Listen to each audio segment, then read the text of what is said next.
Everyone, welcome back to a online solution. स्वागत आप सभी को न्यू वीडियो में। एंड इस वीडियो में हम लोग पढ़ने वाले हैं साइंस का मॉडल सेट फर्स्ट, ठीक है ना। तो हम लोग इस बार 2022 में जो एग्जाम देने वाले हो, चाहे वो किसी भी बोर्ड से हो, बिहार, यूपी, झारखंड, किसी भी बोर्ड से हो, ऑब्जेक्टिव क्वेश्चन का धुआंधार यहाँ पे क्लास चल रही है। तो हम लोग यहाँ पे साइंस का मॉडल सेट पढ़ने वाले हैं, जो कि इस मॉडल सेट में आपको मिलेगा टोटल 80 क्वेश्चन। तो आपको एक भी क्वेश्चन को स्किप नहीं करना है, आपको पूरा क्वेश्चन देखना है और पूरा क्वेश्चन लगाना है। एंड सबसे इंपॉर्टेंट बात यहाँ पे यह है कि इस क्वेश्चन को हिंदी और इंग्लिश दोनों में ट्रांसलेट कर दिया गया है। तो हिंदी तो ऑलरेडी है ही है, इंग्लिश में भी ट्रांसलेट कर दिया है, तो इंग्लिश वाले स्टूडेंट के लिए बेनिफिट है। तो चलिए स्टार्ट करते हैं। आप अभी तक चैनल को सब्सक्राइब नहीं किया तो सब्सक्राइब करेंगे एंड यहाँ पे आप लोग जरूर जुड़ेंगे। इसका लिंक जो है नीचे डिस्क्रिप्शन में डाल दिया गया है। तो चलो वन बाय वन करके यहाँ पे पढ़ते हैं। टोटल 80 क्वेश्चन है, तो आपको 80 में 80 बना के कोशिश करना बनाने के लिए, ठीक है ना।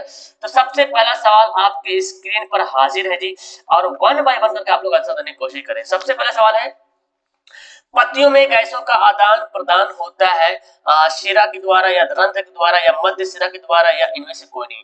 तो क्या इसका आंसर होगा, पत्तियों में जो गैसों का जो आदान प्रदान होता है वो होता है रंध्र के द्वारा, स्टोमाटा के द्वारा होता है, यानी कि ऑप्शन क्या होगा, बी बिल्कुल सही आंसर होगा। अगला सवाल है, रक्त के कौन अवयव घायल स्थान से रक्त स्राव के मार्ग को रक्त का थक्का बनाकर अवरुद्ध करता है। मतलब जब कहीं पे कट छट जाता है बॉडी में तो खून थोड़ा देर निकलता है फिर रुक जाता है, तो वो कौन सा अवयव है ना। यहाँ पे देख सकते हैं, यहाँ पे इंग्लिश में भी मैंने लिख दिया, यहाँ पे blood clots block the passage of bleeding from the injured area by making the blood tired. तो क्या हो जाएगा, वो है प्लेटलेट्स। प्लेटलेट्स है जो कि रक्त को थक्का बनने में मदद करता है, ठीक है ना, प्लेटलेट्स। ओके, आगे बढ़ते हैं। अगला सवाल है, हाइड्रा में प्रजनन की विधि निम्न में से कौन सी, यानी कि हाइड्रा में प्रजनन की कौन सी विधि है, कायिक प्रवर्धन है या बीजाणु समांगन है या मुकुलन है या विखंडन है। तो मैंने आपको बहुत बार बताया है कि हाइड्रा में मुकुलन होता है, ठीक है ना। मुकुलन हाइड्रा में और किस में होता है, और ईस्ट में होता है, ठीक है ना। ईस्ट में, दोनों याद रखें, हाइड्रा और ईस्ट में मुकुलन होता है, ठीक है ना। आपको 80 में 80 सवाल बनाने की कोशिश कर रहे हैं यहाँ पे। तो देखता हूँ कौन सा स्टूडेंट यहाँ पे गोल्डन अपॉर्चुनिटी देता है एंड नीचे कमेंट करेगा 80 में 80 एंड पूरा ईमानदारी के साथ। प्रकाश संश्लेषण में प्रकाश ऊर्जा रूपांतरित होता है, किस रूप में रूपांतरित होता है, यांत्रिक ऊर्जा में या जल ऊर्जा में या रासायनिक ऊर्जा में या ग्लूकोज ऊर्जा में। तो प्रकाश संश्लेषण जब पेड़ पौधा करता है तो प्रकाश ऊर्जा को लेता है, एब्जॉर्ब करता है और उसको जो है केमिकल एनर्जी में क्या करता है, कन्वर्ट कर देता है जी, है ना, परिवर्तन कर देता है। तो आंसर क्या हो जाएगा, सी हो जाएगा। अगला है, इसमें कौन स्वपोषी है, ऑटोट्रॉफिक, यानी कि अपना भोजन जो खुद बनाता है उसको बोलते हैं स्वपोषी, है ना। अपना भोजन बनाने के लिए किसी दूसरे पर डिपेंड नहीं रहता है, उसको बोलते हैं स्वपोषी।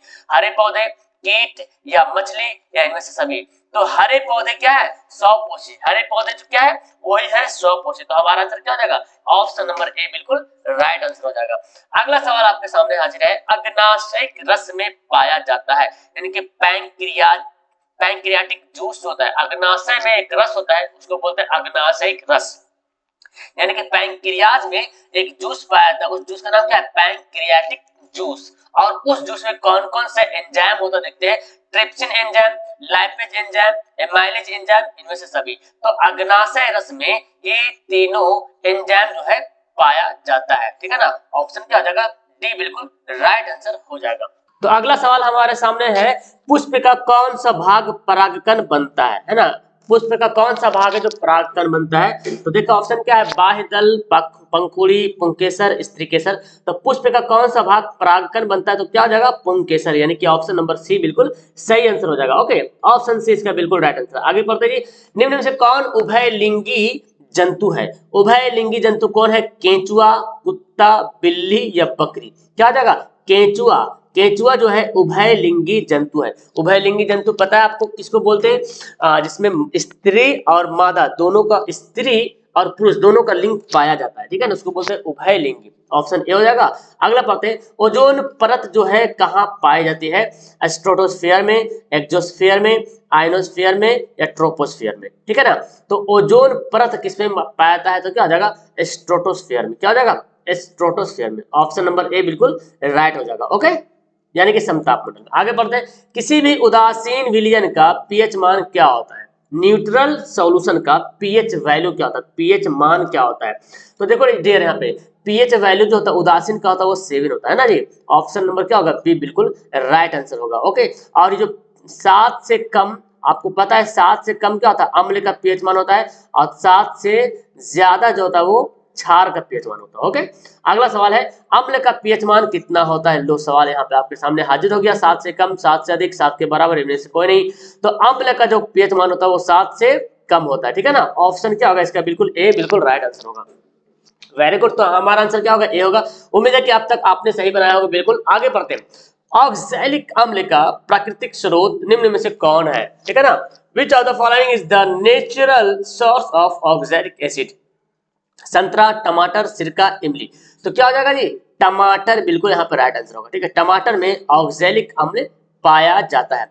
एंड शर्करा और इमली में तो आपको पता है संतरा और इमली में टार्ट्रिक अम्ल, और सिरका में क्या होता है, एसिटिक अम्ल होता है, ठीक है। तो हमारा आंसर क्या हो गया, बी हो गया, ऑक्सैलिक अम्ल टमाटर में पाया। अगला पढ़ते हैं, ग्लूकोज के एक अणु में ऑक्सीजन के कितने परमाणु होते हैं। अब ग्लूकोज का फॉर्मूला याद होना चाहिए, C6H12O6, ये फॉर्मूला याद है ग्लूकोज का। तो देखो, कार्बन में 6 परमाणु, हाइड्रोजन में 12 परमाणु, और ऑक्सीजन में 6 परमाणु। तो क्या आंसर हो गया, ऑप्शन नंबर बी बिल्कुल सही आंसर हो गया। आगे बढ़ते हैं, अगला सवाल है, कौन सबसे अधिक अभिक्रियाशील धातु है। सबसे ज्यादा अभिक्रियाशील धातु कौन है जी। यहाँ पे देखो बोला गया मैग्नीशियम है, एंड कैल्शियम है, एंड सोडियम है, और यहाँ पे क्या है, पोटेशियम है।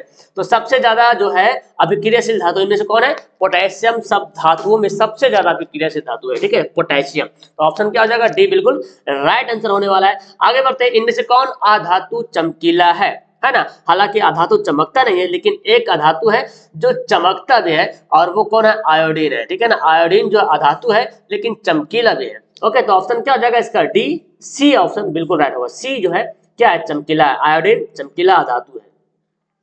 पीतल, पीतल क्या है जी, तो पीतल एक धातु है या अधातु या मिश्र धातु या उपधातु। तो पीतल जो है मिश्र धातु, क्या है, मिश्र धातु है। और पीतल किससे मिलकर बना है, आपको पता है, याद हो गया, पिताजी, मैंने बताया था, है ना, पिताजी। पी से पीतल, और ता से क्या हो गया, तांबा हो जाएगा, और जा से जो है जस्ता, है ना। यानी कि तांबा और जस्ता से मिलकर बना है क्या, पीतल। यानी कि पीतल क्या है, मिश्र धातु है। अगला सवाल आपके सामने है हाजिर, आधुनिक आवर्त सारणी में क्षैतिज कतारों की संख्या कितनी है। यानी कि आधुनिक आवर्त सारणी जो मोस्ले ने दिया है, उस आधुनिक आवर्त सारणी में क्षैतिज कतार। अब क्षैतिज कतार क्या होता है, देखिए हॉरिजॉन्टल, हॉरिजॉन्टल इसको बोलते हैं, इस तरह से होता है, उसको बोलते हैं क्षैतिज कतार। तो आपने पढ़ा है क्षैतिज कतार कितना है, 7 है। और 18 क्या है, 18 जो है समूह है, क्या है, समूह है, वर्ग है, स्क्वायर है, जो इस तरह से खड़ा रहता है, उदग्र भी उसको बोला जाता है, ठीक है ना।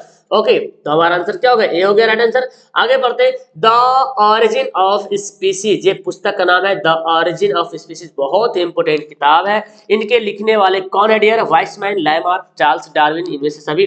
तो कौन होगा, चार्ल्स डार्विन जो है इसके राइटर है। ओके, तो ये सेट मॉडल सेट बहुत ही इंटरेस्टेड होने वाला है। आप पूरा वीडियो देखेंगे एंड पूरा क्वेश्चन को लगाएंगे, तब लगेगा आपके अंदर एक कॉन्फिडेंस पैदा होगा, यार मैं भी जो है ना मॉडल सेट को एकदम यूं ही चुटकियों में बजा सकता हूं, ठीक है। आगे बढ़ते हैं, आक्रिय तत्व कौन है। आक्रिय तत्व बोलते हैं यानी कि जो किसी से अभिक्रिया नहीं करता है, ठीक है ना। इनएक्टिव एलिमेंट यानी किसी से एक्टिव नहीं होता है, अभिक्रिया नहीं करता है। कार्बन, हीलियम, सोना, हाइड्रोजन, क्या है, हीलियम जो है आक्रिय तत्व है। क्या है जी, हीलियम क्या है, आक्रिय तत्व है। ओके, आगे बढ़ते हैं। आगे सवाल है, कौन सा दर्पण आमतौर पर वाहनों के पीछे देखने के दर्पण के रूप में उपयोग किया जाता है। Which mirror are commonly used as rear view mirror from vehicles in turn. तो कब होता है, आपको पता है ना, जो गाड़ी की जो बीच में पीछे जो लगा होता है वो उत्तल दर्पण होता है, साइड मिरर भी इसको बोलते हैं ना। कभी कभी सवाल आता है कि साइड मिरर वाला दर्पण का नाम बताइए, तो क्या हो जाएगा, उत्तल दर्पण हो जाएगा। ओके, आगे बढ़ते हैं, किसी दर्पण किसी उत्तल लेंस की फोकस दूरी हमेशा होती है। किसी उत्तल लेंस, कोई उत्तल लेंस है तो उसकी फोकस दूरी क्या होती है, तो उत्तल लेंस की फोकस दूरी हमेशा जो है धनात्मक होती है, यानी कि पॉजिटिव होती है जी, ठीक है ना। एंड अवतल लेंस की फोकस दूरी क्या हो जाएगा, अवतल लेंस रहे या अवतल दर्पण रहे, ठीक है ना, दोनों की फोकस दूरी ऋणात्मक हो जाएगा। उत्तल लेंस रहे चाहे उत्तल दर्पण रहे, दोनों की फोकस दूरी पॉजिटिव होगा, ठीक है, धनात्मक होगा। आगे है विद्युत आवेश का एसआई मात्रक क्या। आप देखिए विद्युत आवेश एसआई मात्रक आपको याद रखना है, ठीक है ना। विद्युत आवेश का एसआई मात्रक क्या, वोल्ट, एम्पियर, वोल्ट, ओम, एम्पियर, कूलम। तो क्या हो जाएगा, कूलाम इसका बिल्कुल राइट आंसर होगा। एम्पियर तो आपको पता है जी विद्युत धारा का, है ना, धारा कैसे मात्रक है। ओम तो पता है आपको किसका है मात्रक, ओम जो है प्रतिरोध का मात्रक है ओम, ठीक है ना। और वोल्ट पता है ना, वोल्ट है ना, वोल्ट मीटर का, है ना, विभवांतर का या विभव का भी बोल सकते हैं, है ना, विभवांतर का मात्रक है वोल्ट। ठीक है, आगे बढ़ते हैं। आगे आमीटर को विद्युत परिपथ में कैसे जोड़ाते हैं, तो जो आमीटर हम लोग यूज करते हैं विद्युत परिपथ में जोड़ने के लिए, उसको हम लोग कैसे जोड़ते हैं, श्रेणी क्रम में, है ना, सीरीज में जोड़ते हैं, सीरीज ऑर्डर में जोड़ते हैं, श्रेणी क्रम में जोड़ते हैं। और जो समांतर क्रम में जोड़ते हैं उसको बोलते हैं वोल्ट मीटर। क्या बोलते हैं, वोल्ट मीटर। तो याद रखेंगे वोल्ट मीटर को समांतर क्रम में जोड़ते हैं और एमीटर को या आमीटर एमीटर जो बोला है ना उसको हम लोग श्रेणी क्रम में जोड़ते हैं, ठीक है ना। तो हमारा आंसर क्या हो गया, ए बिल्कुल सही आंसर हो गया। अगला सवाल आपके सामने हाजिर है, मानव नेत्र वस्तु का प्रतिबिंब निम्न में से किस भाग पर बनता है। मानव का जो नेत्र है, अपने आंख से जब मानव देखता है किसी चीज को तो उसका जो फोटो बनता है आंख पर, वो कहाँ पे बनता है, कॉर्निया पे या आइरिस पे या रेटिना पे या पुतली पे। तो कहाँ पे बनता है, रेटिना पे। कहाँ बनता है, रेटिना पे बनता है। वास्तविक बनता है और क्या बनता है, उल्टा बनता है ना, वास्तविक और उल्टा बनता है, ठीक है ना। तो याद करेंगे ऑप्शन क्या हो जाएगा इसका, सी, रेटिना पे बनता है। रेटिना को हिंदी में क्या बोलते हैं, दृष्टि पटल ही बोला था, कभी कभी सवाल आता है दृष्टि पटल, है ना। देखो इंग्लिश में भी लिख दिया रेटिना, याद रखेंगे। चलिए, और आइरिस जो है पुतली को कंट्रोल करता है। आइरिस किसको कंट्रोल करता है, पुतली को। और पुतली जो है प्रकाश के मात्रा को कंट्रोल करता है, ठीक है, इस बात को याद रखिए। और कॉर्निया भाई साहब यहाँ पे बहुत इंपॉर्टेंट है, जब नेत्र दान क्या आता है, किसमें, नेत्र जब दान करते हैं तो किसको दान करते हैं, कॉर्निया को। ओके, आगे स्पेक्ट्रम प्राप्त करने के लिए किसका उपयोग करते हैं, स्पेक्ट्रम अगर प्राप्त करना है, सातों रंग प्राप्त करना है तो आपको पता है आपको एक प्रिज्म लेना पड़ेगा और इससे जब गुजारोगे तो ये 7 कलर आपको दिखेगा, बैजानिक पिनाला विबग्योर, है ना। तो हमारा आंसर क्या हो जाएगा, डी बिल्कुल राइट आंसर हो जाएगा। आगे पढ़ते हैं, एसिटिक अम्ल का तनु विलयन के बारे में कौन सा अवलोकन सत्य है। एसिटिक अम्ल, है ना, देखिए या सिरका सी गंध है, या यानी कि एसिटिक अम्ल का जो स्मेल होता है ना, जो गंध होता है कैसा होता है, सिरका की तरह होता है या प्याज की तरह होता है या सड़े अंडे की तरह या सड़े मांस की तरह। तो सिरका में एक्चुअली एसिटिक अम्ल ही मिला होता है, ठीक है। तो एसिटिक अम्ल का जो गंध होता है ना, या सिरका सी गंध की, मतलब सिरका के जैसा गंध होता है। सिरका समझ रहे हैं ना, जिसको बोलते हैं विनेगर बोलते हैं। क्या बोलते हैं, विनेगर बोलते हैं। नहीं समझ में आता तो फिर यूट्यूब में देखिए टाइप करेंगे विनेगर तो आपको मिलेगा, पता चलेगा, ठीक है, सिरका क्या होता है। आगे बढ़ते हैं, जो देख रहे हैं इसको बताने ये कौन सी रासायनिक अभिक्रिया है। What is the type of chemical reaction given एवं। आपके जो ऊपर में यहाँ पे जो दिया हुआ है केमिकल रिएक्शन जो दिया हुआ वो किस प्रकार का केमिकल रिएक्शन हो रहा। देखिए ZnCuSO4 जिंक कॉपर सल्फेट अभिक्रिया किया तो कॉपर को हटा दिया और जिंक चल गया यहाँ पे। मतलब जिंक जो है कॉपर से ज्यादा अभिक्रियाशील है, इससे जाहिर हो जाता है कि जिंक जो है कॉपर से ज्यादा अभिक्रियाशील है। तो जो ज्यादा पावर वाला रहेगा वही नहीं करेगा। तो ये जिंक जहां क्या किया, कॉपर को भगा दिया, कॉपर साइड हो गया। तो ये जो ना क्या हुआ, इसको बोलेंगे क्या बोले, डिसोसिनेशन, सॉरी डिस्प्लेसमेंट बोलेंगे, है ना, डिस्प्लेसमेंट बोलेंगे। यहाँ पे गलती लिखा हुआ है, यहाँ पे डिस्प्लेसमेंट यानी कि विस्थापन अभिक्रिया, यानी कि इसको एकल विस्थापन ही बोल सकते हैं, ठीक है ना। एकल विस्थापन उसको बोलते हैं। देखो जेड खाली सीयू को हटा रहा ना यहाँ पे, तो जेडन तो है ये पहले से, सीयू को सिर्फ हटा रहा, तो उसको बोलेंगे एकल विस्थापन या डिस्प्लेसमेंट रिएक्शन, ठीक है। आगे बढ़ते हैं, आगे सवाल है, रासायनिक अभिक्रिया के दौरान किसी पदार्थ में ऑक्सीजन का ह्रास होना क्या कहलाता है। बहुत इंपॉर्टेंट, अगर किसी रासायनिक अभिक्रिया हो रहा है और उसमें ऑक्सीजन का ह्रास हो रहा है ना, ऑक्सीजन जो है क्या हो रहा उसमें मतलब घट रहा, ऑक्सीजन की कमी आ रहा, तो उसको क्या बोलेंगे, उसको बोलेंगे अपचयन। क्या बोलेंगे, अपचयन। और अपचयन को बोलते हैं रिडक्शन, और इसका एक और नाम है अवकरण। क्या नाम है, अवकरण भी इसी को बोलते हैं। और अगर ऑक्सीजन का योग होगा, तो उसको बोलेंगे उपचयन, इसको ऑक्सीकरण भी कहा जाता है, ठीक है ना। तो इस बात को आप लोग याद रखेंगे। ओके, आगे बढ़ते हैं, कौन सा लवण है यानी कि साल्ट कौन है। देखिए HCl, तो HCl क्या है, हाइड्रोक्लोरिक अम्ल, तो नाम से ही पता चल रहा है ये क्या है, अम्ल है। NaOH, ये क्या है, NaOH, ये क्या है, ये क्षार है ना, सोडियम हाइड्रोक्साइड क्षार है।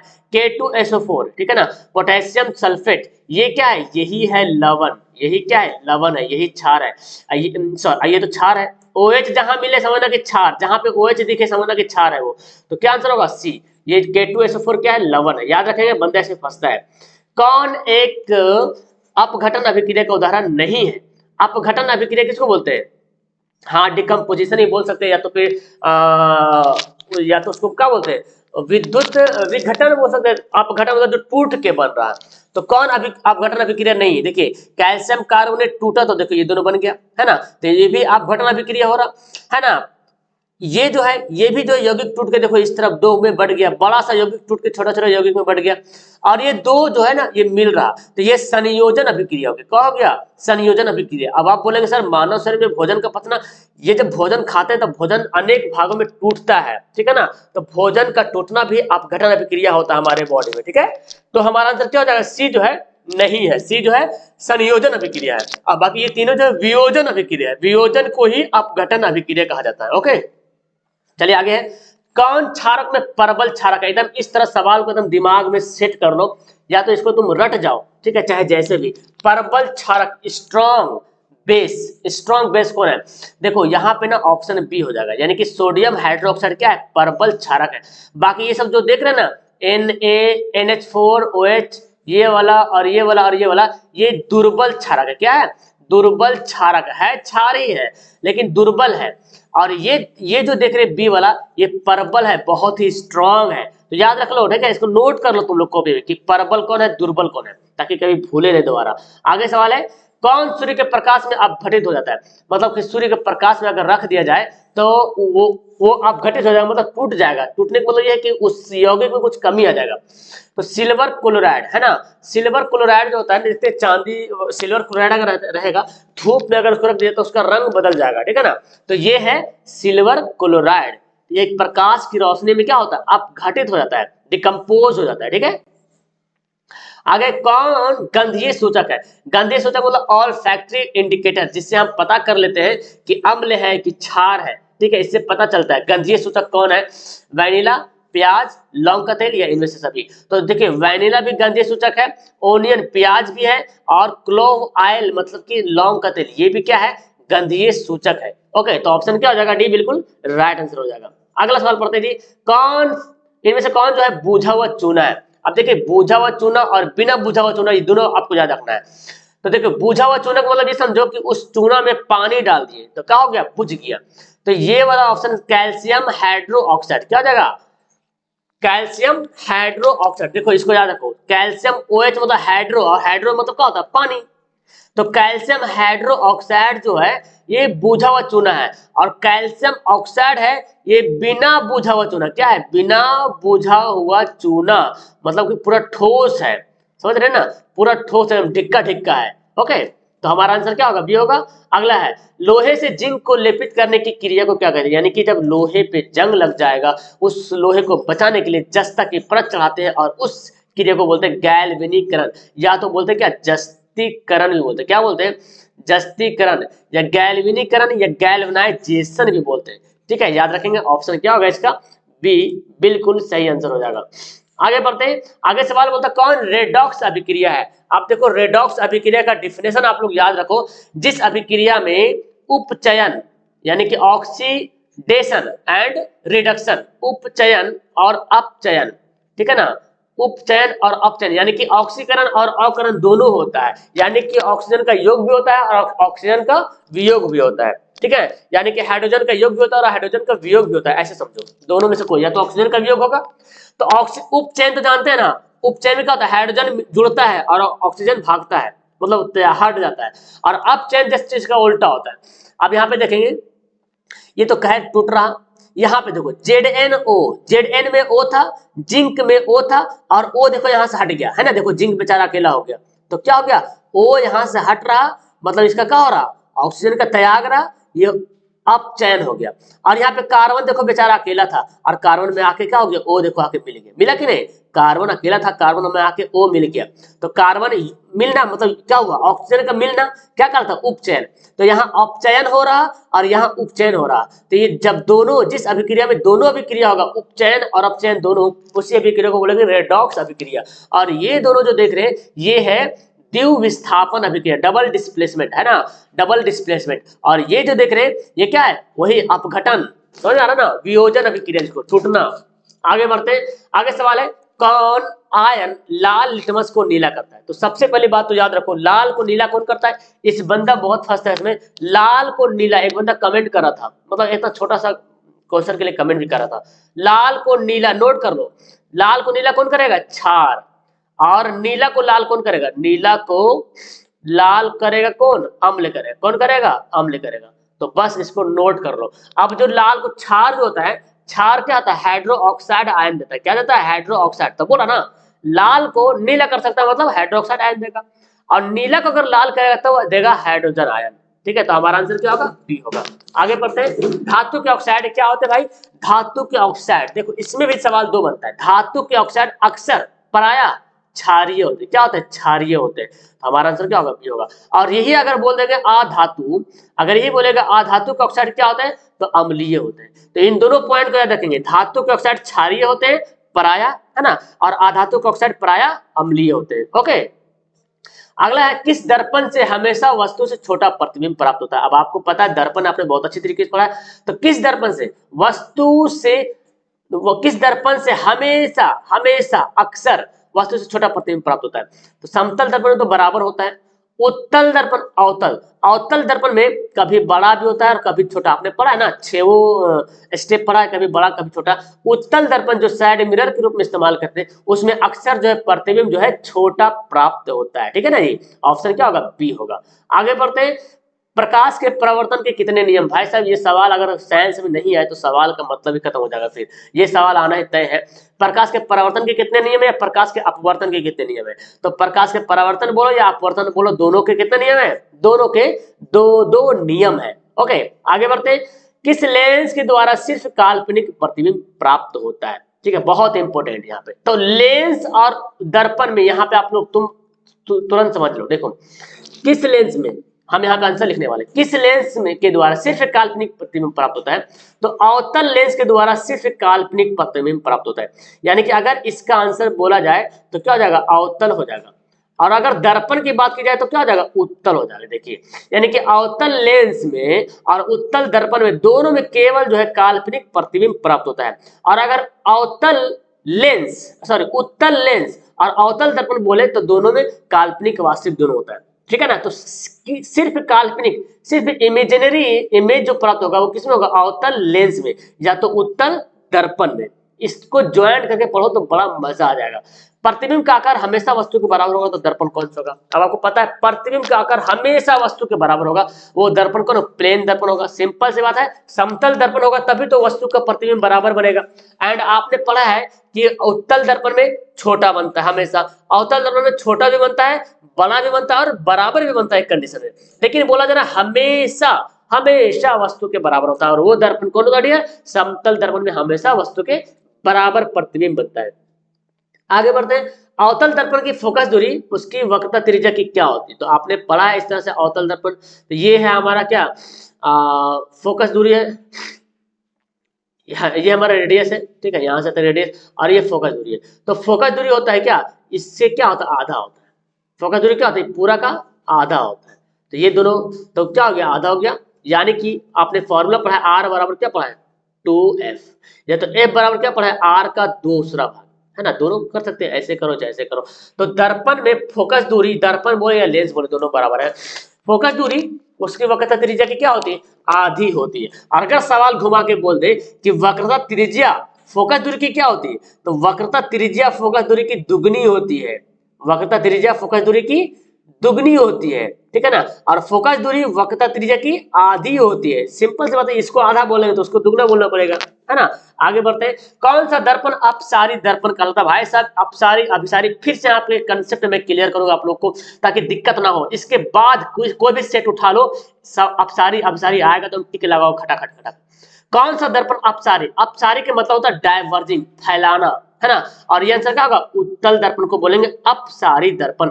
और यहाँ पे अवतल दर्पण है, इसको बोलेंगे अभिसारी दर्पण। क्या बोलेंगे? अभिसारी दर्पण, यानी कि कन्वर्जिंग। अब जस्ट लेंस में इसका उल्टा हो जाएगा। तो अवतल दर्पण है अभिसारी, और लेंस की बात कर दी जाए तो क्या हो जाएगा? उत्तल लेंस हो जाएगा। ठीक है ना। और उत्तल दर्पण है अपसारी, और जब लेंस की बात कर दी जाए तो क्या हो जाएगा? अवतल लेंस हो जाएगा। समझा रहा है? यानी कि अवतल लेंस को क्या बोलेंगे? अवतल लेंस को अपसारी बोलेंगे और उत्तल लेंस को अभिसारी बोलेंगे। ठीक है ना, यहाँ पे दर्पण को बोलेंगे, यहाँ पे उत्तल दर्पण को अपसारी बोला जा रहा है और यहाँ पे अवतल लेंस को अपसारी बोला जाएगा। तो लेंस दर्पण में जस्ट इसका उल्टा हो जाएगा। तो फिलहाल याद रखें ऑप्शन, अच्छा आप याद रखें अवतल दर्पण को अभिसारी क्यों बोलते हैं, क्योंकि सौर भट्टी में अवतल दर्पण का इस्तेमाल करते हैं प्रकाश को इकट्ठा करने के लिए, है ना, और इकट्ठा करने मतलब क्या, वो कन्वर्ज करना। तो यही याद रखेंगे, इस तरह से याद रखेंगे, अभिसारी दर्पण अवतल दर्पण और अपसारी दर्पण उत्तल दर्पण। ठीक है, निर्वात में प्रकाश की चाल कितना होता है भाई साहब, या तो निर्वात में प्रकाश की चाल कितना होता है, दोनों में से कोई सवाल आ सकता है। तो निर्वात में प्रकाश की चाल होता है 3 × 10⁸ मीटर प्रति सेकंड, हमारा आंसर ये होगा। एंड आपको पता है तो मुझे होमवर्क देने की आदत है, तो मैं होमवर्क देता हूं। अब आपको बताना ये किसकी चाल है ना, ये किसकी, ये जो प्रकाश की चाल किसमें, ये तो हो गया निर्वात में, है ना, और ये जो चाल है प्रकाश की चाल वो किसमें है, और ये जो चाल है ये चाल किसमें है, तो तुमको कमेंट करना नीचे, ठीक है ना, नीचे कमेंट बॉक्स में किसकी किसी चाल है। ठीक है, 2 × 10⁸ मीटर प्रति सेकंड, 2.25 × 10⁸ मीटर प्रति सेकंड, ये दोनों चाल किसमें किसमें है। ठीक है, आगे बढ़ते हैं। किस दर्पण की फोकस दूरी धनात्मक होती है, फिर से धनात्मक ऋणात्मक आ गया। तो मैंने बताया था उत्तल दर्पण की फोकस दूरी धनात्मक होती है, ठीक है ना, और अवतल दर्पण की फोकस दूरी ऋणात्मक होती है। ओके, आगे तरंगदैर्घ्य को सामान्यतः व्यक्त किया जाता है, तरंगदैर्घ्य यानी कि वेवलेंथ, वेवलेंथ को किसमें एक्सप्रेस करते हैं, किसमें करते हैं, है ना, कॉमनली जो एक्सप्रेस किया जाता है उसको व्यक्त किया जाता है किसमें, तो एंगस्ट्रम में। किसमें करते हैं जी, एंगस्ट्रम में वेवलेंथ को एक्सप्रेस किया जाता है, मतलब व्यक्त किया जाता है, बताया जाता है, दर्शाया जाता है, जो भी समझो। आगे बढ़ते हैं, पौधों में गैसों का आदान प्रदान किसके द्वारा होता है, फिर से शायद ये सवाल रिपीट हो गया, तो ऑप्शन यहाँ पे आगे पीछे, तो रंध्रों के द्वारा, है ना, पौधों में गैसों का आदान प्रदान जो होता है किसके द्वारा होता है, रंध्र के द्वारा होता है, जो पौधे में जो रंध्र होता है उसी के द्वारा होता है। अगला है, निम्न से सबसे तेज हृदय का धड़कन किसका होता है, भाई साहब आपने पढ़ा सबसे तेज हृदय का धड़कन, और वो है चूहा, है ना। चूहा को जब आप पकड़िए, देखिए थोड़ा सा पकड़ के देखिए कितना हुक हुक हुक हुक कर फटाफट फटाफट, मतलब इतना स्पीड होगा ना चूहा का, जो है ना हृदय का धड़कन बहुत ही काफी तेज होता है। तो ऑप्शन क्या होगा, बी राइट आंसर होगा। आगे बढ़ते हैं, कौन मलेरिया परजीवी, मतलब मलेरिया के जरिए होने वाला रोग है, प्लाज्मोडियम, लिस्मानिया, प्रोटोजोआ, इनमें से कोई नहीं। मलेरिया पर, सॉरी रोग नहीं, मलेरिया परजीवी, है ना, जो मलेरिया के परजीवी है, ठीक है ना, जिससे मलेरिया रोग होता है, तो वो कौन है, प्लाज्मोडियम। कौन है जी, प्लाज्मोडियम जो है मलेरिया परजीवी है। अगला है, कौन पुनरुद्भवन का उदाहरण है, मतलब रीजनरेशन, पुनरुद्भवन का उदाहरण कौन, हाइड्रा, अमीबा, स्पायरोगायरा, इनमें से कोई नहीं, ठीक है ना। तो हाइड्रा जो है पुनरुद्भवन का उदाहरण, याद कर लो तुम लोग, इसको नोट कर लो, हाइड्रा, ऐसे तो हाइड्रा मुकुलन भी होता है, मुकुलन, लेकिन सवाल आ जाएगा कौन पुनरुद्भवन का उदाहरण है, तो क्या होगा, हाइड्रा इसका राइट आंसर होगा। ठीक है, ऑप्शन नंबर ए बिल्कुल सही होगा। अगला है आपके सामने, कौन अंतःस्रावी और बाह्यस्रावी ग्रंथि जैसा कार्य करता है, तो यहाँ पे यानी कि अंतःस्रावी भी हो रहा है और बाह्यस्रावी, बॉडी में सिर्फ एक ही ग्रंथि है जो अंतःस्रावी ग्रंथि भी है और बाह्यस्रावी ग्रंथि है, इसलिए इसको मिक्स ग्लैंड ही बोलते हैं। क्या बोलते हैं, मिक्स ग्लैंड, यानी कि मिश्रित ग्रंथि। क्या बोलते हैं, मिश्रित ग्रंथि भी बोलते हैं, मिश्रित ग्रंथि, ठीक है ना। और देखो अंतःस्रावी ग्रंथि होता है क्या, अंतःस्रावी से हार्मोन निकलता है, क्या निकलता है, हार्मोन निकलता है, और बाह्यस्रावी ग्रंथि से क्या निकलता है, एंजाइम निकलता है, एंजाइम। तो हार्मोन और एंजाइम दोनों निकलता है, तो उस ग्रंथि को क्या बोलेंगे, अग्नाशय बोलेंगे। ओके, एंड यहाँ पे एक दिया हुआ पीयूष ग्रंथि सबसे बड़ी ग्रंथि होती है, मास्टर ग्रंथि जिसको बोलते हैं, आपको पता है इसके बारे में। आगे बढ़ते हैं, कौन सा अंग संवेदी ग्राही नहीं है, मतलब संवेदी, सेंसरी ऑर्गन, मतलब किसी की चीज को तुरंत पहचान लेना, जैसे कि हमारे बॉडी में 5 जो है संवेदी ग्राही अंग है, इनमें से देखो कान भी है, तुरंत सुन के पता कर लेते हैं, आंख देख के पता करते हैं, दिमाग, लेकिन सॉरी नाक, और दिमाग आदमी के पास दिमाग रहे जितना अच्छा रहे, लेकिन जब तक कान सही नहीं रहेगा, आंख सही नहीं रहेगा, नाक खराब हो जाएगा, इसका चमड़ा जो है, चमड़ा अगर खराब हो जाएगा, और एक क्या है, जबान, जबान जो जीभ जिसको बोलते हैं, जीभ, जबान, ये पांचों अगर काम नहीं करेगा ना, तो जितना अच्छा दिमाग हो जाए ना कोई फायदा नहीं है, क्योंकि यही पांचों से दिमाग के पास इंफॉर्मेशन पहुंचता है कि क्या हो रहा, कैसा चख रहा, कैसा लाल है, कैसा दिख रहा, कोई आदमी खूबसूरत है कि काला है कि उजला है, गोरा है कि खूबसूरत है कि बदबू है ना, सब दिखेगा आपको। तो इसी के हिसाब से इंफॉर्मेशन पहुंचता है किसके पास, दिमाग के पास। समजात अंगों का उदाहरण कौन है, समजात अंग के मतलब होता है, मतलब एक जैसा अंग लेकिन काम थोड़ा सा अलग अलग, ठीक है ना। तो यहाँ पे क्या हो जाएगा, हमारे हाथ और कुत्ते का अग्रपाद, ठीक है, अंग लगभग अंग जो है सेम है, काम अलग रहे, कुत्ता का अपना पैर से, आगे वाला पैर से दौड़ता भी है, हम लोग आगे वाला जो हाथ है उससे दौड़ते नहीं, खाते हैं, लेकिन काम लगभग सेम है। कुत्ता भी हाथ, आगे वाला हाथ से पकड़ के खाता है और हम लोग इसको खाते हैं। तो हमारा आंसर क्या होगा इसका? ए हो जाएगा। अगला सवाल है, कौन आहार श्रृंखला का निर्माण करता है? आहार श्रृंखला का मतलब ये हुआ कि पहले हम खाएं, उसके बाद तुम लोग खाया, उसके बाद तुम्हारे पीछे वाला खाया, उसके बाद तुम उसके पीछे वाला खाया, ऐसे, है ना। तो यहाँ पे क्या है, घास को गेहूं खाएगा? कभी नहीं खाएगा भाई। बकरी को गाय खाएगा? ऐसा तो कभी हुआ नहीं। घास को मछली खाया, चलो मान लेते हैं, लेकिन मछली को भैंस तो, बकरी तो कभी नहीं खाएगा। तो यहाँ पे घास को बकरी खा लेगा और बकरी को मानव जरूर खा लेगा, ठीक है ना। तो हमारा आंसर क्या होगा? बी होगा। आगे पढ़ते हैं, कौन सा अजैव निम्नीकरणीय कचरा है? अजैव निम्नीकरणीय कचरा, टिश्यू पेपर, केले का छिलका, थर्मोकोल, इनमें से सभी। मतलब क्या हुआ? निम्नीकरण, अजैव निम्नीकरण, ठीक है ना। तो क्या हो जाएगा? टिश्यू पेपर, केले का छिलका, थर्मोकोल। थर्मोकोल ना आप एक सिर्फ जस्ट लाइक प्लास्टिक टाइप का वो होता है, वो कभी गलता उलता नहीं है, कभी नहीं सड़ेगा, है ना। उसको जमीन में गाड़ दो तो उसी रहेगा। लेकिन टिश्यू पेपर कागज होता है, ये तो मिट्टी में मिल जाता है। केले का छिलका तो खैर से तो मिट्टी में मिल ही जाता है, ठीक है ना। तो हमारा क्या आंसर होगा? सी होगा। आगे पढ़ते हैं, कौन सी गैस वैश्विक उष्मन के लिए उत्तरदायी है? मतलब कि ग्लोबल वार्मिंग के लिए रिस्पॉन्सिबल कौन सी गैस है? कौन सी गैस है जो ग्लोबल वार्मिंग के लिए रिस्पॉन्सिबल है? और वो गैस कौन है? कार्बन डाइऑक्साइड, ठीक है ना। CO2, कार्बन डाइऑक्साइड जो है रिस्पॉन्सिबल है गैस है, ठीक है, ऑप्शन ए। आगे सवाल है कि निम्न से कौन गंगा प्रदूषण के लिए उत्तरदायी नहीं है? मतलब गंगा के लिए प्रदूषण के लिए उत्तरदायी नहीं है। गंगा में अगर मछली पालेंगे तो क्या उत्तरदायी होगा? गंगा में अगर कपड़ा धोएंगे तो गंगा पानी खराब हो जाएगा ना, कपड़ा धोएंगे तो। अधजले शव को अगर दहा देंगे तो भी पानी खराब हो जाएगा। गंगा में रासायनिक अपशिष्ट उत्सर्जन के तो भी हो जाएगा। तो मतलब गंगा में मछली अगर पालते हैं तो कोई दिक्कत नहीं है, ठीक है ना, कोई दिक्कत नहीं है। आगे बढ़ते हैं, कौन सी धातु द्रव्य अवस्था में पाई जाती? तो धातु के बारे में बात की जा रही है। कौन सी धातु है जी? सिलिकॉन, चांदी, लोहा, पारा, यानी कि मरकरी, है ना। तो धातु में कहा गया पारा धातु है जो द्रव्य अवस्था में पाई जाती है। लेकिन एक सवाल अधातु वाला भी आता है, इसको याद रखेंगे। और वो अधातु कौन है? ब्रोमीन। ब्रोमीन अधातु है जो द्रव्य अवस्था में पाया जाता है। तो धातु और अधातु में यहाँ पे थोड़ा सा डिफरेंस को समझना पड़ेगा आपको। अगला सवाल है, किस धातु को चाकू से सरलता से काटा जा सकता है? मतलब आसानी से। सोना, कैल्शियम, ग्रेफाइट या सोडियम। किसको काटेंगे? चाकू से आसानी से काटेंगे। सोडियम को। सोडियम को चाकू से आसानी से काटा जा सकता है। हालांकि धातु जो होता है बहुत कठोर होता है, जैसे लोहा, सोना, चांदी, है ना, इसको चाकू से नहीं काट सकते। लेकिन कुछ कुछ धातु है इसको चाकू से काट सकते हैं। सोडियम, पोटेशियम और लिथियम। और मैंने बताया था क्या? नकली याद करो, नकली। Na सोडियम, K से पोटेशियम, L से लिथियम। देखो नकली बन गया ना, तो याद कर लो, ठीक है। आगे बढ़ते हैं, ओजोन ऑक्सीजन के दो परमाणुओं के बीच कितने आबंध होते हैं? कितने बॉन्ड होते हैं ऑक्सीजन के दो परमाणु के बीच? यानी कि ऑक्सीजन के दो परमाणु के बीच कितने बॉन्ड होंगे? तो डबल बॉन्ड होंगे। कितने बॉन्ड होंगे? दो बॉन्ड होंगे, दो आबंध होंगे, ठीक है ना। और अगर हाइड्रोजन की बात कर दी जाए तो हाइड्रोजन में सिर्फ एक बॉन्ड होते हैं, एकल बॉन्ड होता है हाइड्रोजन में, ठीक है ना। आगे है, नाइट्रोजन के दो परमाणु के बीच कितने आबंध होते हैं? कितने बॉन्ड होते हैं? तो नाइट्रोजन में होते हैं मेरे प्यारे स्टूडेंट ट्रिपल बॉन्ड। कितने होते हैं? नाइट्रोजन में दो परमाणु के बीच जो होते हैं वो 3 बॉन्ड, ट्रिपल बॉन्ड होते हैं। यानी कि आंसर क्या होगा इसका?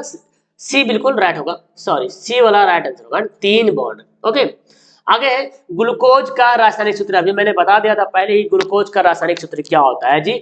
तो C6H12O6 ये है ग्लूकोज का रासायनिक सूत्र। ओके, तो हमारा आंसर क्या हो गया? बी वाला आंसर बिल्कुल सही आंसर हो गया है। आगे सवाल है, बेंजीन का अणुसूत्र क्या था? बेंजीन का फार्मूला क्या होता है? तो बेंजीन का फार्मूला होता है C6H6। इसका C6H6 इसका जो डायग्राम बनता है कुछ इस तरह से बनता है। इस डायग्राम को भी आप लोग दिमाग में समा लीजिएगा, याद कर लीजिएगा, ठीक है, दिमाग में बसा लीजिए। देखिए ये है क्या बोलते हैं? बेंजीन, C, ठीक है, ये है बेंजीन। और यहाँ पे एक बॉन्ड, यहाँ पे तो एक बॉन्ड, यहाँ पे डबल बॉन्ड, यहाँ देख रहे ना।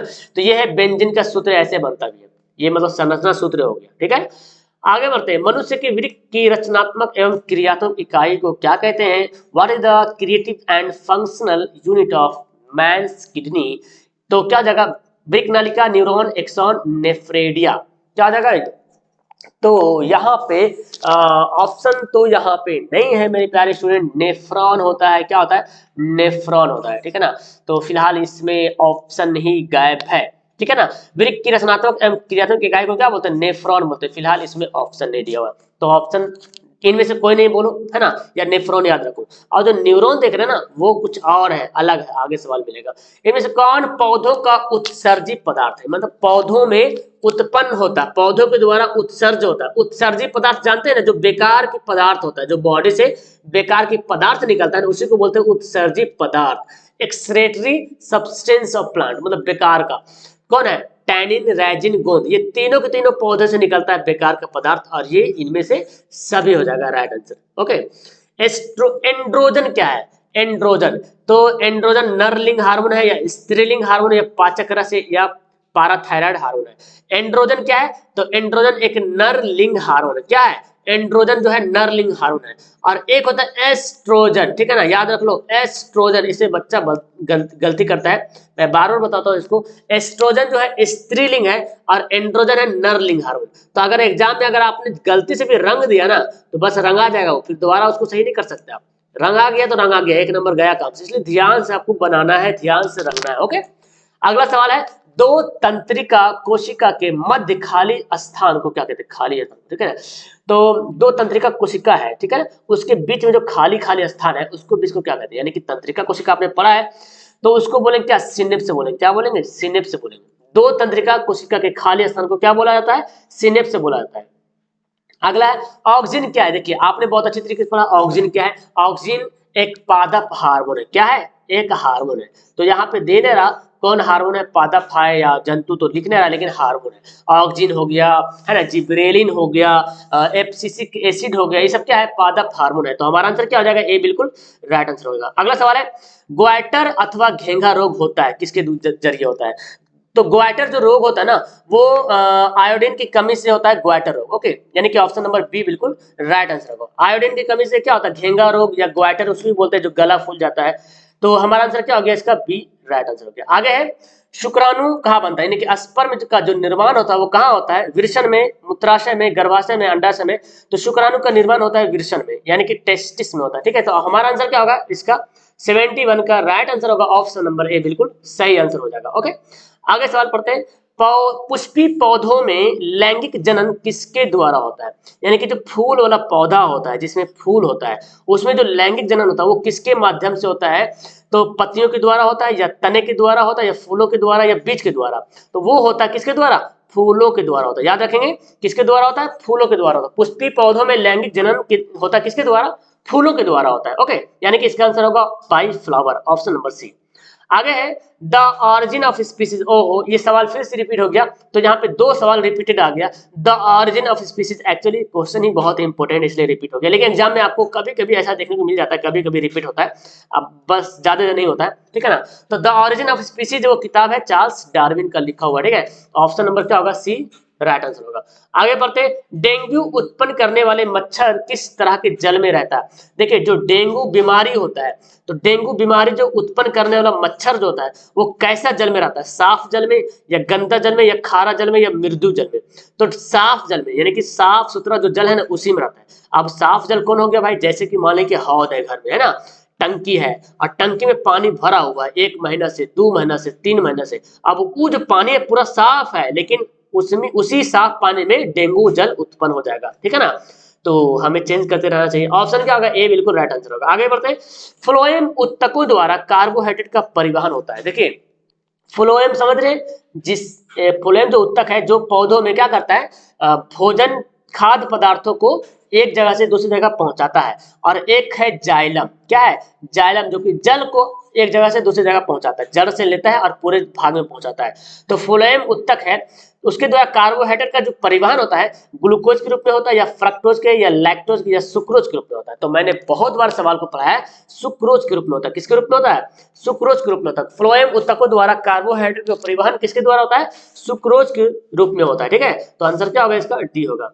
एंड फटाफट हम लोग खत्म करने वाले हैं। अमीबा में अधिकांश पोषण होता है, मतलब ज्यादा पोषण किसके हिसाब से होता है भाई साहब, तो अंतर्ग्रहण, क्योंकि आपको पता है अमीबा केवल एक कोशिकीय जीव है, एक कोशिकीय जीव मतलब एक ही कोशिका है ही है ना।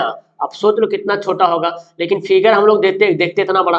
अब वही उसी से खाता भी है, पीता भी है ना, हर काम, श्वसन भी करता है, उत्सर्जन भी करता है, पोषण भी करता है, सब करता है, ठीक है, कुटपाथ के द्वारा। तो यहाँ पे पोषण जो करता है वो अंतर्ग्रहण करता है, ठीक है। आगे बढ़ते हैं, इथेन के एक अणु में कितने सहसंयोजक बंधन होता है? इथेन, आप इसको जानेंगे, फॉर्मूला क्या होता है। इथेन जो है एल्केन, एल्केन समूह का है, CnH2n। एथेन जो है दूसरा नंबर पे आता है, कार्बन का दूसरा नंबर का ये है, तो C2H2, क्या हो जाएगा, 2 दूना 4, C2H4। अब इसको हम लोग बनाएंगे इस तरह से, कार्बन कार्बन 2 पीस हो गया, यहाँ यहाँ हम लोग क्या करेंगे, हाइड्रोजन को लगा देंगे, तो यहाँ पे हाइड्रोजन, यहाँ पे हाइड्रोजन, यहाँ पे हाइड्रोजन, हाइड्रोजन हाइड्रोजन लग रहा है यहाँ पे। तो देखो बोला जा रहा है कितने सहसंयोजक बंधन होंगे, सहसंयोजक बंधन कितने हैं, तो देखिए अब आपको मैं बताता हूँ। देखो एक पीस यहाँ पे है, 2 3 4 5 6 7, कितना हो गया, 7, टोटल जो है 7 जो है सहसंयोजक बंधन होगा। जैसे कि अगर मेथेन लेते हैं यानी कि CH4 लेते हैं, तो CH4 में क्या होगा, कार्बन ऐसे से जाएगा, तो कितना बंधन होगा इसमें, बोलो मेथेन में कितना बंधन होगा। तो पता है कि मेथेन में 4 ही पीस बन रहा है, एक यहाँ एक यहाँ एक यहाँ एक यहाँ, तो 4 बंधन होगा। लेकिन एल्केन में क्या हो जाएगा, एल्केन में सॉरी मतलब इथेन में 7 होगा। आगे बढ़ते हैं, मनुष्य में वृक्क किससे संबंधित है, वृक्क यानी कि समझ रहे हैं ना, किडनी जिसको बोलते हैं। वृक्क किससे संबंधित है, किडनी का काम क्या है, उत्सर्जन करना, यानी कि बेकार के पदार्थों को छान करके अलग करना, है ना। जो क्या होता है, जो हमारे बॉडी को नुकसान पहुंचाने वाला जो पदार्थ होता है, यूरिया वगैरह होता है, उसको छान के अलग करना ब्लड से, तो यही होता है, ठीक है। तो हमारा आंसर क्या होगा, उत्सर्जन का काम करता है। एंड आगे सवाल पढ़ते हैं, तंत्रिका तंत्र इसको बोलते हैं, नर्वस सिस्टम की रचनात्मक और क्रियात्मक इकाई को क्या कहते हैं। तो तंत्रिका तंत्र की रचनात्मक और क्रियात्मक इकाई को क्या बोलेंगे, न्यूरॉन बोलेंगे, क्या बोलेंगे, न्यूरॉन बोलेंगे, याद रखेंगे। न्यूरॉन कोशिका जो है, मानव शरीर की सबसे बड़ी कोशिका कौन से, न्यूरॉन है। और अगर बोला जाए सबसे बड़ी कोशिका अगर दुनिया में, तो वो है शुतुरमुर्ग का अंडा, है ना। तो शरीर की सबसे बड़ी कोशिका न्यूरॉन होगा, ठीक है ना। और नेफ्रॉन है क्या, किडनी वाला, किडनी की रचनात्मक और क्रियात्मक इकाई, ठीक है। आगे बढ़ते हैं, एंड लास्ट सवाल है हमारे पास कि मेंडल ने अपने आनुवंशिकी प्रयोग के लिए किस पौधे का प्रयोग किया था। बहुत ही इंपोर्टेंट एंड बहुत ही आसान सवाल है, हर बच्चा इसका आंसर दे पाएगा, कुछ भी भारी चीज नहीं आता है। तो सॉरी यहाँ पे कुछ और इंग्लिश लिखा गया है, नीम, है ना, नीम का पौधा या गुलाब का पौधा या मटर का पौधा या गुलदाउदी। तो मेंडल ने अपने आनुवंशिकी प्रयोग के लिए जो है मटर का पौधा लिया था, ठीक है ना, और उसी से बताया था आनुवंशिकी के बारे में, बताया कि जैसा उसका नेचर रहेगा, जैसा उसका गुण रहेगा डीएनए का, उसी तरीके से जो पौधा पैदा होगा उसमें भी वो गुण पाया जाएगा। तो टोटल यहाँ पे 80 सवाल मैंने कर दिया समाप्त। टोटल ये जो है ना बहुत ही इंपोर्टेंट सीरीज रहा है। आप लोग मुझे बताना कि साइंस का मॉडल सेट फर्स्ट कैसा लगा पढ़ने में, नीचे कमेंट करना। एंड अगर आपने बेहतर, इस वीडियो का टारगेट मैं देता हूं 2000 लाइक का, 2000 लाइक जैसे ही कंप्लीट होगा मैं आपके सामने दूसरा मॉडल सेट सामने करने वाले सोशल का, ठीक है ना। तो पहले आपको 2000 लाइक इसको पार करना पड़ेगा। एंड अभी तक जो पहली बार आए हैं तो उनके लिए स्वागत है, वेलकम है, जल्दी से चैनल को सब्सक्राइब करें आप लोग एंड चैनल पे जुड़ जाए। और नीचे डिस्क्रिप्शन में जो आपको लिंक दिया रखा है जुड़ने के लिए टेलीग्राम से, उस पर आप जरूर जुड़ेंगे। ओके, दैट्स ऑल, मिलता हूँ नेक्स्ट वीडियो में। एंड आप लोग मुझे कमेंट करो कि आपने कितना अभी तक सही बनाया। Okay, bye.